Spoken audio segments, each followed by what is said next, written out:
കേരളത്തിൽ ഇന്നും ശക്തമായ മഴ തുടരുമെന്ന കേന്ദ്ര കാലാവസ്ഥാ വകുപ്പിന്റെ മുന്നറിയിപ്പ്. ഇതിന്റെ ഭാഗമായി സംസ്ഥാനത്തെ 5 ജില്ലകളിൽ നിന്ന് യെല്ലോ അലർട്ട് പ്രഖ്യാപിച്ചിരിക്കുകയാണ്.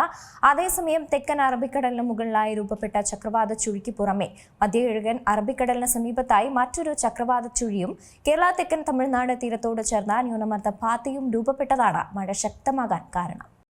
ആലപ്പുഴ, എറണാകുളം, തൃശൂർ, കോഴിക്കോട്, കണ്ണൂർ ജില്ലകളിലാണ് ശക്തമായ മഴയ്ക്കുള്ള മുന്നറിയിപ്പ് നൽകിയിരിക്കുന്നത്. യെല്ലോ അലേർട്ടാണ് ജില്ലകളിൽ. ഈ ജില്ലകളിൽ ഒറ്റപ്പെട്ട ശക്തമായ മഴയ്ക്കുള്ള സാധ്യതയാണ് പ്രവചിക്കപ്പെട്ടത്. 24 മണിക്കൂറിൽ 64.5 മില്ലിമീറ്റർ മുതൽ 115.5 മില്ലിമീറ്റർ വരെ മഴ ലഭിക്കുന്ന സാഹചര്യത്തെയാണ് ശക്തമായ മഴ എന്നതുകൊണ്ട് കേന്ദ്ര കാലാവസ്ഥാ വകുപ്പ് അർത്ഥമാക്കുന്നത്.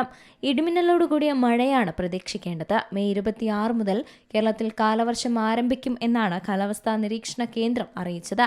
നിലവിൽ ലഭിക്കുന്നത് വേനൽ മഴയാണ്.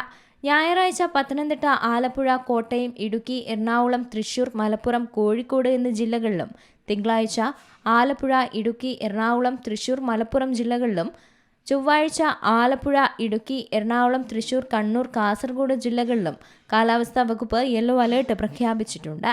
തെക്കൻ അറബിക്കടലിന് മുകളിലായി രൂപപ്പെട്ട ചക്രവാത ചുഴിക്ക് പുറമെ മധ്യ കിഴക്കൻ അറബിക്കടലിന് സമീപത്തായി മറ്റൊരു ചക്രവാത ചുഴിയും കേരള തെക്കൻ തമിഴ്നാട് തീരത്തോട് ചേർന്ന ന്യൂനമർദ്ദ പാത്തിയും രൂപപ്പെട്ടിട്ടുണ്ട് എന്നതും മഴ ശക്തമാകാൻ കാരണമായിട്ടുണ്ടെന്നാണ് കാലാവസ്ഥാ നിരീക്ഷണ കേന്ദ്രം വ്യക്തമാക്കിയത്.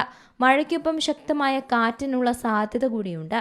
മണിക്കൂറിൽ 50 കിലോമീറ്റർ വരെ വേഗത്തിൽ കാറ്റ് വീശാനും കടൽ പ്രക്ഷുബ്ധമാകാനും സാധ്യതയുള്ളതിനാൽ ഈ മാസം 26 വരെ കേരള, കർണാടക, ലക്ഷദ്വീപ് തീരങ്ങളിൽ മത്സ്യബന്ധനത്തിന് വിലക്കും ഏർപ്പെടുത്തിയിട്ടുണ്ട്. കാലവർഷം എത്തുന്നതോടെ കേരളത്തിൽ മഴ ശക്തമാകുമെന്നാണ് മുന്നറിയിപ്പ്.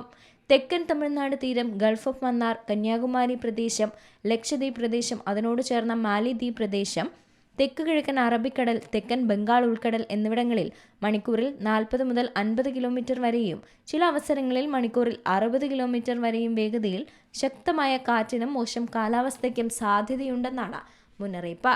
News desk C Malayalam news. ഏറ്റവും പുതിയ വാർത്തകളും വിശേഷങ്ങളും വിരൽത്തുമ്പിലറിയാൻ സി മലയാളം ന്യൂസ് എല്ലാ ഡിജിറ്റൽ പ്ലാറ്റ്ഫോമുകളിലും ലഭ്യം.